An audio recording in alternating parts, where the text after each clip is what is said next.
until the final sirens go. Tiger fans, just got back from the VFL game at Caseyfields. The report, it was shit. That's pretty much as simple as it can get. Not sure if you can see, but I'm extremely wind burnt. The wind was horrible there. It always has been. I don't think I've ever been to a Caseyfields game, whether it's pre-season, in the middle of the season, or whenever, where there hasn't been a tornado-like wind. And I don't want at all make excuses for the outcome, because the Demons were just simply far too good. They adjusted to the conditions better. Van Rooyen was making goals look really easy out there, just lobbing them in from 50 on all different angles. Our boys really struggled to adjust to the blustery conditions, and it showed. So unfortunately, the Demons got a hold of us in a really bad way.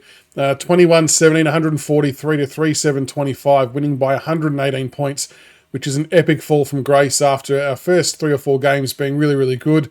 Obviously, we had the loss last week against Frankston in the last quarter. And then, we just didn't really fire a shot in this game against Casey, which was really disappointing. From a possessions perspective, Caleb Smith led the way with 23, but he was subbed off in the last quarter as a carryover player. Smiley had 23, 5 marks, 3 tackles, 5 clearances. Look, it's really hard. It's really hard to judge some of these guys' disposals, because honestly, with how windy it was blowing the ball almost out of your hand before it hit your foot. That's how bad it got at times. But yeah, some of Smiley's disposals didn't hit the mark. His handballs are pretty good, but there just wasn't that wow moments, like bursting away from stoppage or anything like that. So I feel like he's still got a couple of weeks to go before we might see him in the ones. Maybe we target the West Coast game potentially as an inclusion. McCarthy with 23, El Nor with 20.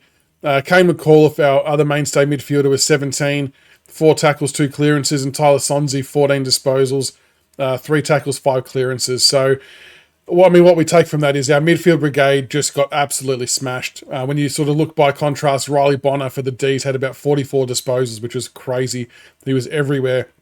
So the midfield was very much lacking in all departments. Jasper Elgar had 10 disposals, 3 behinds, hit the post a couple of times, which was a bit frustrating, but he did some okay things. Razzo had a really nice chase down tackle and converted a nice goal. Kalina took a nice mark and kicked a nice goal, but we were simply all at sea for most of that game. They were, after half time, I thought they might have come out and responded a little bit, but they were just really flat-footed. And there's really not a hell of a lot of positives to report from that game.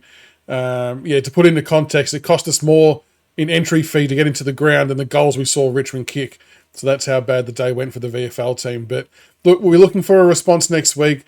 To be fair, with the coaching staff and things like that, because you can be on the ground at three-quarter time, etc., there was still it was very calm messaging. They weren't yelling and berating or anything like that. So they were still very calm and composed and wanting to see certain things. Uze was out there amongst it. Chris Newman was there too. So good to see them, and some of the senior players were down at the ground as well. But no, not a very good outing for the VFL boys. I do want to give a shout out to those who did come up and say hi and chat some footy with us. It was really cool to hear that you love and support for the shows and all the videos we do. It really means a lot that you would come and say hi. So thank you, and I appreciate that very much. So that's it for the VFL. Not a great game. Plenty of sun and windburn. And on we go for tonight. Hopefully we get a much better outcome tonight for the senior side. And looking forward to watching the Tigers do battle against the Ds tonight for Anzac Eve. Make sure you like and subscribe for more Tiger content, and we'll see you for the next video. Go Tigers.